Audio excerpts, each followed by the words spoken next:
This PowerPoint slide is one that's going to complement the readings that you'll be doing based on the syllabus. We begin at the beginning, as most people do, with the Old Testament. Although, as you'll see in the discussions, the very beginning might have been one of the latest or last things that was composed and then put at the beginning as the introduction to the rest of the book.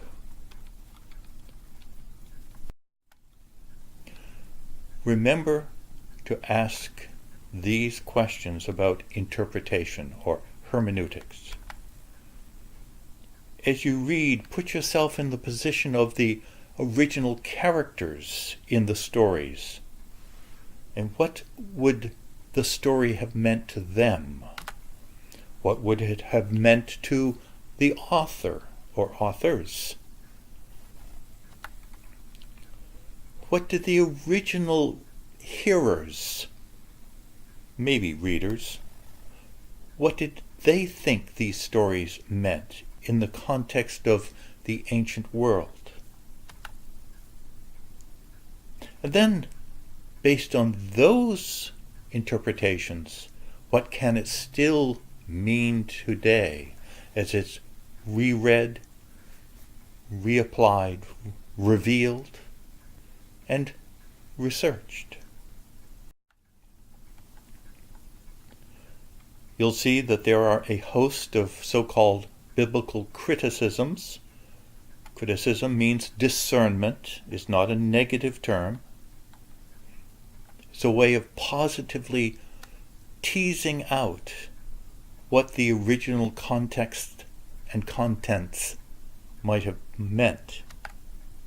The historical critical method, back in the 18th, 19th century, trying to discern the original human authors of the narratives. Textual criticism. What might have been the earliest reading in the Hebrew or Aramaic? And what might those words have meant? In many cases, we only have translations of these words in other languages, which we know what those words mean, but we might not always know what the original word meant. Source criticism, these layers of storytelling that can be discerned by close reading. Form criticism, different types of speech, genres, folktale, proverb, song, history, those sorts of genres. Redaction criticism, how all of these other sources and forms have been obviously put together by some redactor, an editor. And then there are a host of other criticisms that have been promoted in the past century. Canonical criticism, looking at the text as a whole, recognizing that it comes from different sources, yes. Narrative, reader response criticisms, others as well. You'll hear about these in your readings. What you'll hear mostly about in the terms of source and redaction criticism are JED and P. If you're not familiar with them, become familiar with them. Again, these are subject to critique in their own right. There are some scholars who feel that this is too much dividing up of the Pentateuch in particular into these different sources when they obviously have been put together as one unit. The Yahwist, the Elohist, the Deuteronomic, and the priestly writers, so-called. And become more familiar with the cultural area that this Hebrew literature arose in, who these people were over against their neighbors. Very different and yet related to Egyptians, Sumerians, Babylonians, Hittites, all somewhat Semitic in background, but the Hebrews themselves tended to be more nomadic, pastoral types, rather than peoples who were at the heart of a urban civilization. That comes on later, and they imitate their neighbors at that time. The kingdom of Israel is allowed to arise just at a time around 1200 before the Common Era, BCE, when both Egypt to the south, Mesopotamian kingdoms to the north and east are in decline. It allows Saul, David, Solomon, and the descendants to establish a kingdom which then divides into two kingdoms. Just at the right time. But then, of course, these other kingdoms, the neighbors, Mesopotamia, Egypt, rise up again and cause problems. You'll learn the history of the Old Testament. But before the kingdom of Israel arises, the writers, the priests, the psalmists, the songwriters, the prophets even, they remember where they came from. Originally, the first Hebrew, whatever that word meant, was this character Abram, whose name becomes Abraham, and who comes not originally from the Palestine-Israel area, but farther to the east. In fact, his story follows the trail of the so-called Fertile Crescent that leads up and then down, where most of following the major rivers, Tigris, Euphrates, and where the great civilizations of Mesopotamia arose, very fertile area, and then down through this narrow land bridge to the fertility of the Nile and Egypt.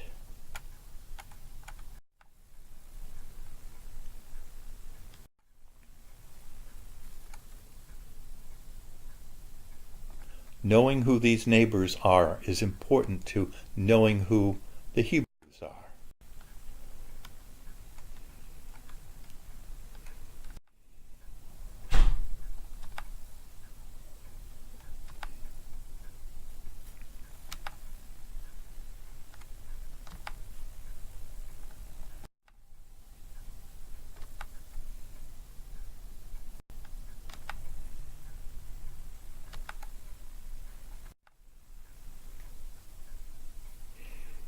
And here, of course, is the land of Israel, which will divide into the kingdoms of the north, Israel, and the south, Judah.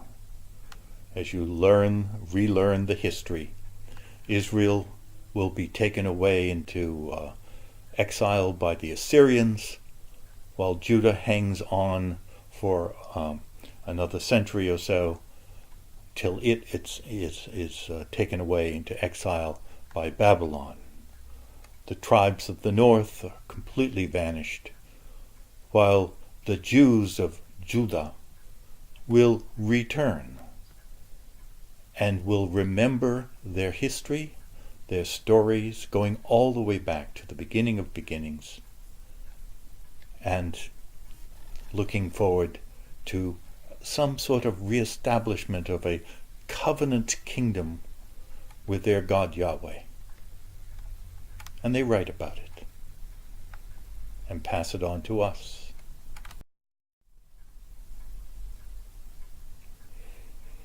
So we begin in the beginning, which, as I said, could have been written towards the end, during the Babylonian exile, when the priestly writers were trying to put together all of these writings of Torah that they have acquired over the centuries, and putting an introduction to them, over against the way the Babylonians talked about the beginning of things.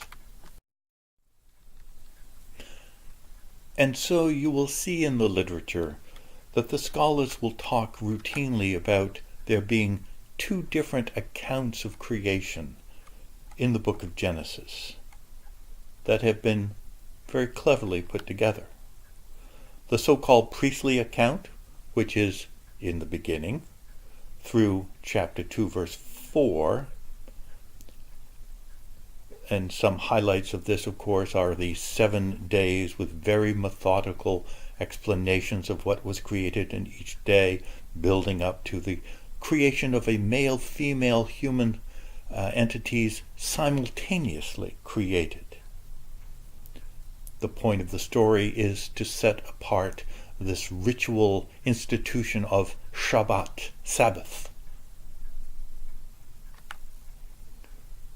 over against the Yahwist account, where the holy name Yahweh is used, where the male human precedes the female human. And it seems to reference more the social institution of marriage.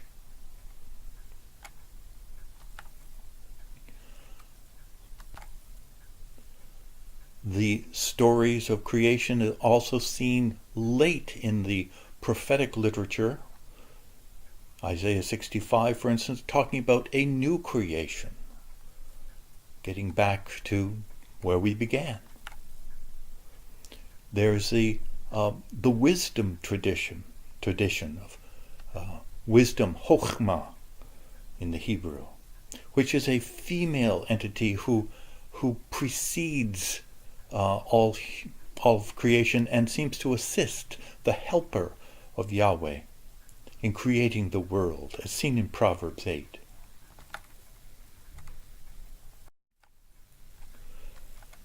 Creation is also found elsewhere in the Bible in the context of praise. And again, these songs and celebrations possibly preceded the writing down, especially of chapter 1 of Genesis, but also perhaps in parallel to chapter 2 through 4. We see in Psalms and in Job 38, 39, the lyrical wonder at creation by Yahweh God.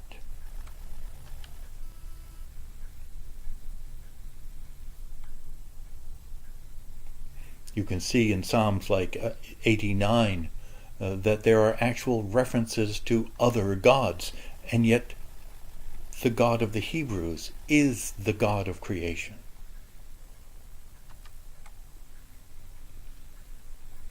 So again, these two stories that are presented canonically together could be read separately and seem stylistically to come from two different time periods. If you read closely, you too can catch the different flavor of chapter 1 versus chapter 2, beyond just the name or names of God. And then once we get to the Noah story, in essence it is an uncreation and then a recreation. And it is the setting of the covenant with Noah, which is an affirmation that creation will endure. And it sets the context for all of the stories that follow, especially the covenant story. We'll talk much more about covenants later. Looking again at Genesis 1 more closely, it's the regularity and the orderliness of the priestly account again, probably during the Babylonian exile era, 5th, 6th century before the Common Era.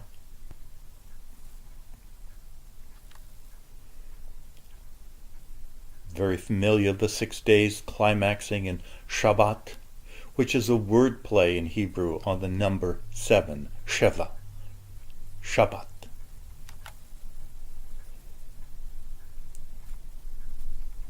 We have lights over against chaos, then plants, and then the ruling of the lights. We have sea monsters, and finally working our way up to the humans. There is a sense that this is good science. Science in its original day, not contemporary science, although it is an appreciation for looking at the world as things, and not like the Babylonians and the Assyrians and the Egyptians, as full of little gods. No, the sea monsters are the sea monsters. They're just things. Creation is done by fiat, by command. God speaks and it happens, which in later years is a way of thinking of God as one who gives Torah, command, law, teaching, and things happen. Particularly because people learn to obey the fiat. It's important that we see that God makes things by separating, discerning between light and dark. Humankind is in the divine image. That does not mean that we are human, but that we, in fact, are like rulers of the creation that God has planted us in.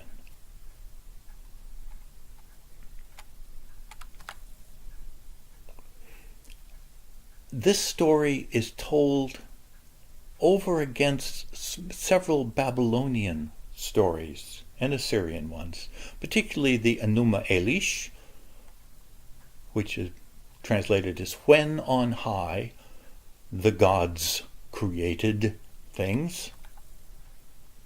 There was a battle between the hero god Marduk and the enemy, which was a sea monster, a female named Tiamat.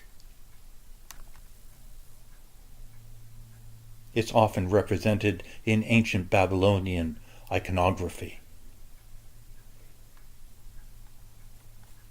If you look closely, you can see stars, a moon, and a sun in a flat firmament. The story is told that Marduk will kill Tiamat, split her in two, raise part of her body up, and it becomes the firmament in which are embedded stars, moon, sun.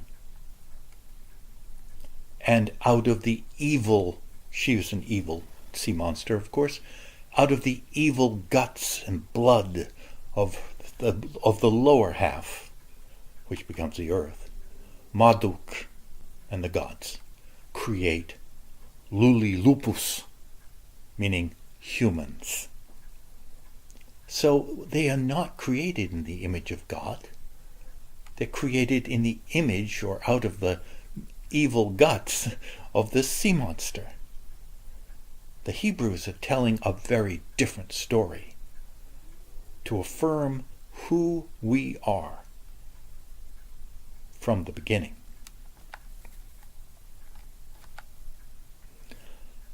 There is a wordplay within the story of Genesis 1 when it says that the Spirit or the wind of God hovered, flapped like an eagle over a nest, flapped above the deep.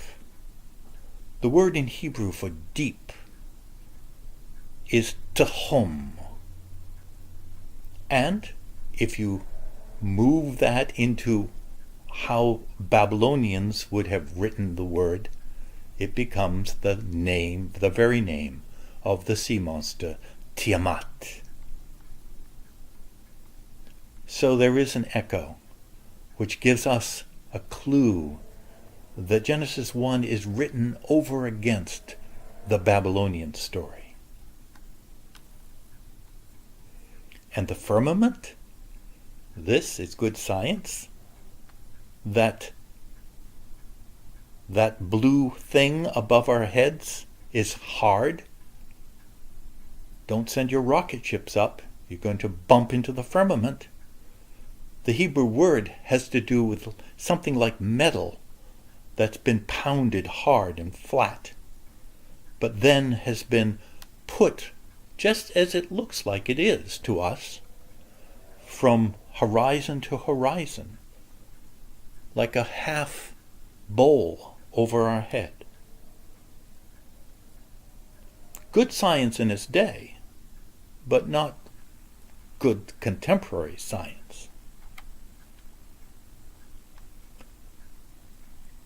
And here is the way that the ancients would have thought of the world, creation: a flat earth, a hard firmament above, waters beyond the firmament, waters below the earth itself, which, interestingly in the story, is just there, and the waters recede, and there is the earth, the flat earth, suspended, as it says in the Psalms, on pillars, mountains in the depths, holding up the disk of the earth. There is later on the idea of Sheol, a shadowy place below the earth.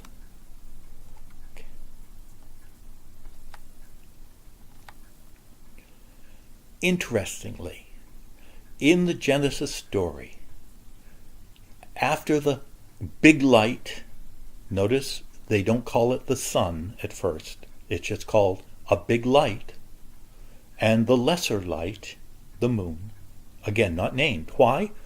Because the names of in Hebrew sound very much like the Babylonian names, and those were the names of the god of the sun, Shamash, Shemesh in Hebrew, and the moon god. So by not naming them, it again is speaking against the Babylonian story. Those aren't gods up there in the sky, these wonderful lights. They're just lights that the one creator God has provided for these made in the image of God humans who are now here taking care of God's creation. And notice what the story says. As almost an afterthought, God makes the lights and the stars also. The stars are sort of put in third place, almost as an afterthought. Why?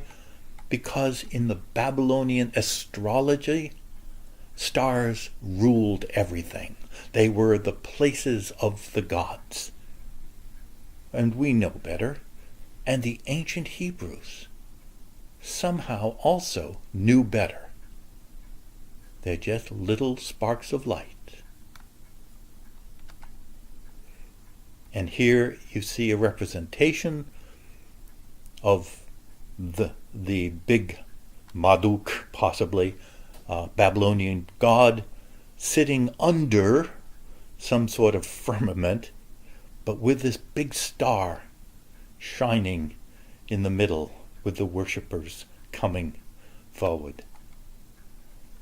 And somebody suspending the star above. This is not the way that the Hebrews imagined the world, creation. And that makes all the difference. Moving on, we realize that the Genesis 2 and 3 are written by the Yahwist writer because it is the Lord God. And whenever you see the word Lord in capital letters, L-O-R-D, it's actually saying Yahweh. That's the Hebrew word behind it. Why? Because the Jews read the holy name as Adonai, my Lord, because they won't pronounce the holy name Yahweh. Scholars aren't absolutely sure that that's even the correct pronunciation, but we all agree that that is how we're going to say it, Yahweh. So the Lord God is referenced as opposed to just God, Elohim, in chapter 1. Presumably, scholars feel this Yahwistic writer is writing from the time of David, around the year 1000 before the Common Era, BCE. There are echoes in this story to some other ancient Near Eastern stories, Atrahasis in particular, and there's a link to those stories in our syllabus. There's also a reference in Ezekiel 28 to the Eden story. Ezekiel coming much later than David, of course. Here we get man made out of clay. And the word play here is Adam. Adam is from the Hebrew word Adamah, meaning dirt, soil, mud, clay. And from the man comes the woman. Man, another word for man in Hebrew is ish, and the word for woman, isha, literally means out of man, from man. Okay, scientifically we know better. Men come out of women. Man here is a namer. And you think about it, that is what characterizes humans. We categorize things. We name things. The woman helps. She's called a helper. They are gardeners. And at first in the stories, the memory of the writers of the time of David are looking back in time and saying, well, before we were civilized urbanites, we seem to have been gardeners. And we didn't eat just everything. We were limited. We were vegetarian, essentially. Then the story of rebellion, characterizing what we are as human beings, and losing the access to the tree of life, losing the garden. A metaphor and an image that still lives with us in our understanding of sin, confession, and hope of new creation, recreation, rebirth. And of course, this concept of why do we have a limitation to our years on earth? Why do we die? This story helps to tell that story. But because it's written at the time of David, and it involves a man and a woman, and sin, and its consequences, many scholars feel that this could be actually a retelling in a symbolic way, a careful way, of the telling of the story of David and Bathsheba, which you probably already know the story, but we come to it again when we read from the book of Solomon, the book of Samuel, David and Bathsheba. Why? Because David is also described as ruddy, reddish, and that is from the same word as Adam, Adamah, red clay, not to mention the sin. So here's a bumper sticker that my son once sent me.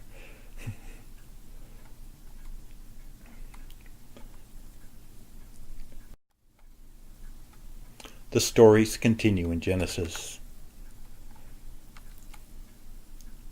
The human race grows.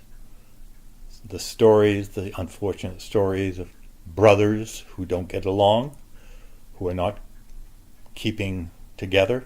There's also Cain and Abel.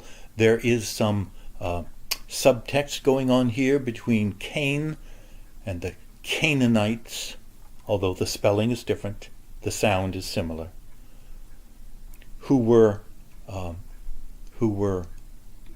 farmers, versus Abel, who is pastoral, a sheep herder.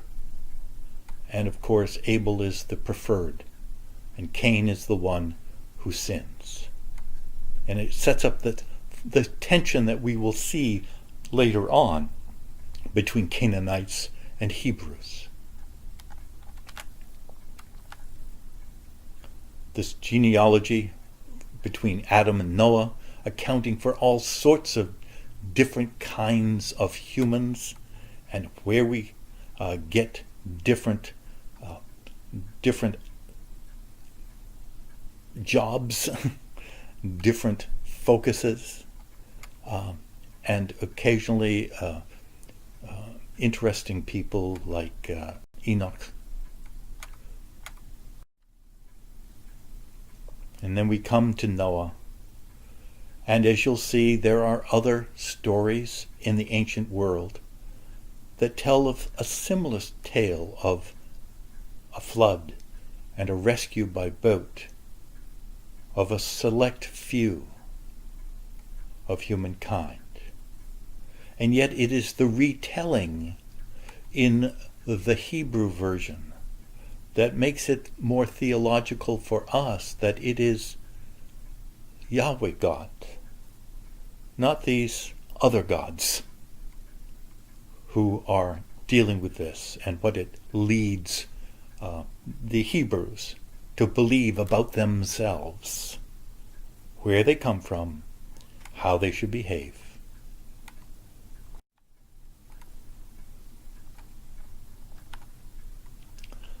So there are several Mesopotamian stories about a flood. One is the Gilgamesh story, who visits Utnapishtim. Here there is a hint in Genesis 6 that already mythically there were some divine beings who cohabited with human women. It is about the purest of myth that you'll find in the Old Testament. It's a little odd. But the story in Genesis of Noah seems to start twice. It's told both by two different sources that have then been put together, redacted, to try to make it one story. But you'll see some slight differences, like the traditional 2x2 of the animals. In another telling, it is 7x7. Again, they're echoing the world view of the ancients, that there are waters above the firmament and waters below. And it's the little trap doors in the firmament, the little windows that open up and let the rains, the floods, the chaos return to uncreate creation, get it back to its original chaos. And at the end, there is this sweet smell that Yahweh God smells, which is similar to the Mesopotamian stories and thinking about how the gods are a little bit more human-like, anthropomorphic. So it tells in the end, much like the Garden of Eden story, that there is promise for people, even though humans are going to still be evil, even from our youth. But we get the really the first of the covenants that are cut between humans and God. Again, we'll talk more about covenants later. And a rainbow, which could also simply be a bow, like a weapon bow in the sky. Same word.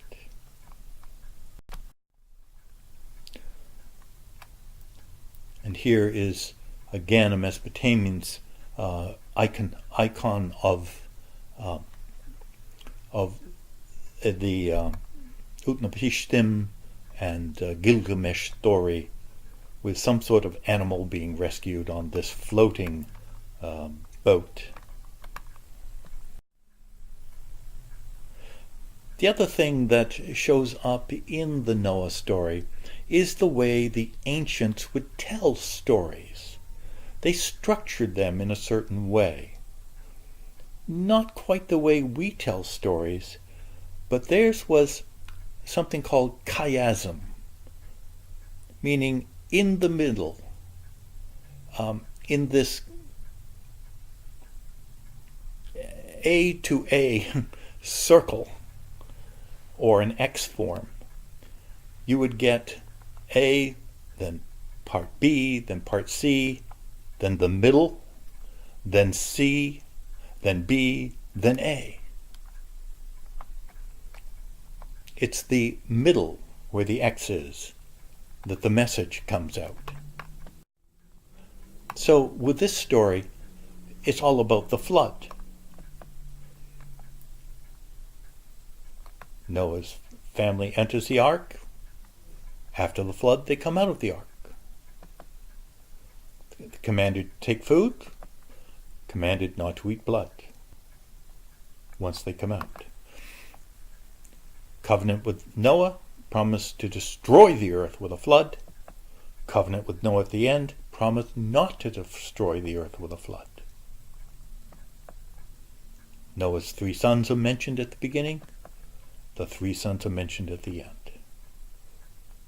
Chiasm. We can see it again. Shutting the doors, waters increasing, waters prevailing for 150 days. Then God remembers Noah.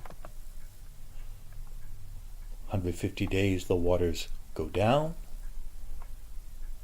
The mountains become visible again. At the end of the 40 days, Noah opens the window. God shuts the door, Noah opens the window. And of course, after the flood, there is the interesting story of Noah getting drunk. Why? Because he cultivates a vineyard. Again, getting back to becoming like the Canaanites, over against who these Hebrew farmer types, meaning pastoralists, nomads, might have been. Then the naming of the sons, going out with the concept that Shem will become the lead ancestor to the Hebrews. It is from Shem that we get the word Semite from.